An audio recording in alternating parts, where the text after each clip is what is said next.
Good morning, everyone. Thank you. Um, so, for me, in a lot of ways, today is about giving thanks. And Sandy, thank you so much. Thank you very much for that wonderful opening remark. Really grateful for a lot of things. First of all, really grateful to be standing on this land.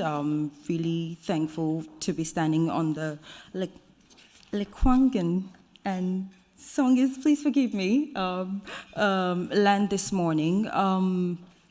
It's a lot of things going on here. I thought I would have it together, but apparently I don't. I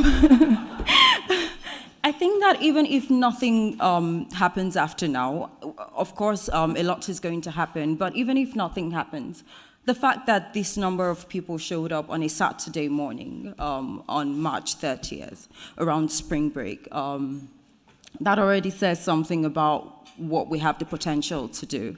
That already says something about where we can go from where we're at. And if we ended this event today, just for people to connect and shake hands and go away from here and know that this is one more person who is interested in these conversations, that's one move in moving the dial. All of this for me started as part of building and connecting with my community. And as Sandy mentioned, I moved here from Nigeria about 3.5 years ago, came to this amazing institution for my master's and completed that.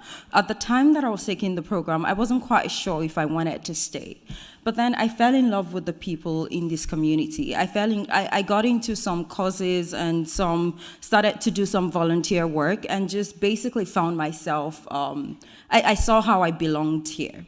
And then the great opportunity that I got through the Victoria Foundation, in a lot of ways sealed my stay. And then as I moved along, it was connecting with people who, like me, wanted to look for opportunities for advancement in terms of their career, or were just trying to connect with community in different ways. And sadly, not everyone has had the kind of opportunities that I have gotten. Not everyone has the kind of story that I have about connecting to community. So standing here today, I'm standing as one person, but I feel like I'm an embodiment in some ways of all of the stories that I've had the privilege of hearing. I'm an embodiment of the experiences, the lived authentic experiences of people who are saying that for whatever reasons, we can't find the right jobs, or there are all sorts of discrimination. And today we're gathering to talk about some of those things. So once again, I'm really thankful that you would show up to say that this is something that is important to you. And in the spirit of giving thanks once again, I would like to specially thank some people here today. Sandra Richardson, of course. I don't know that I would have stayed in Victoria if I didn't get that opportunity with the Victoria Foundation, so thank you very much, and thank you for the constant support. Mayor Lisa Helps, thank you for just being you and for the constant support and just stretching and accommodating, and thank you, thank you.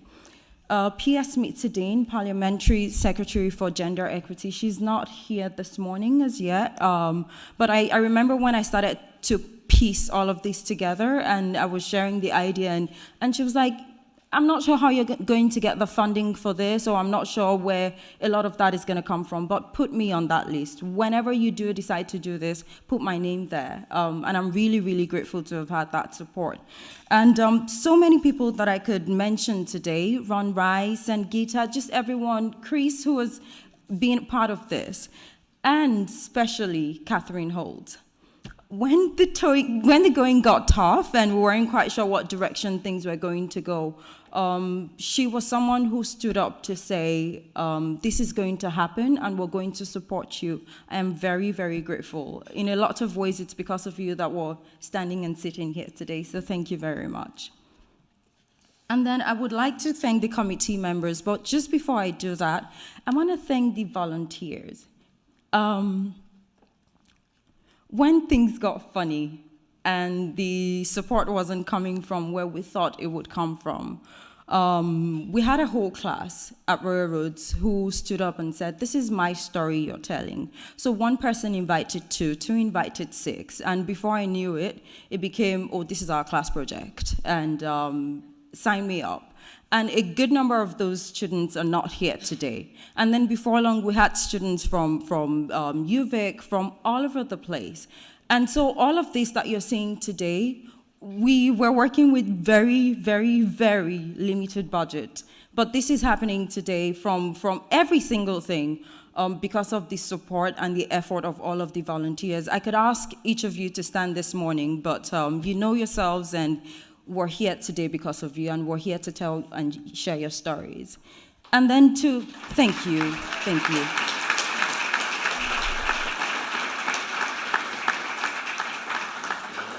And I have to say that when I think of the power of youth in action, when I think of what newcomers, or youth in general, can do, that's what this is about. And then I would like to thank our sponsors. This was our first time out. It's an inaugural event, so as you can imagine, it takes a lot of faith for certain people to entrust certain things to you. And we're really thankful for that trust. So the Victoria Foundation, our event sponsor, thank you so much once again. The Royal Bank of Canada, and we have representatives in the room today, and we'll be hearing from them during some of the panel discussions. Thank you very much for the support. Royal Roads University, that we're gathering here today, and that they have created this space, or made this space available. We're really grateful. Arrival Advisor, Quartex Systems Limited, thank you.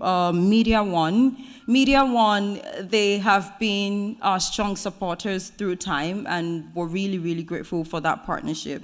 And then Van City, our community sponsor, thank you very much. And also to our community partners. So at the core of the Inclusion Project is collaboration. It is intersectionality, and it's cross-sectoral partnerships.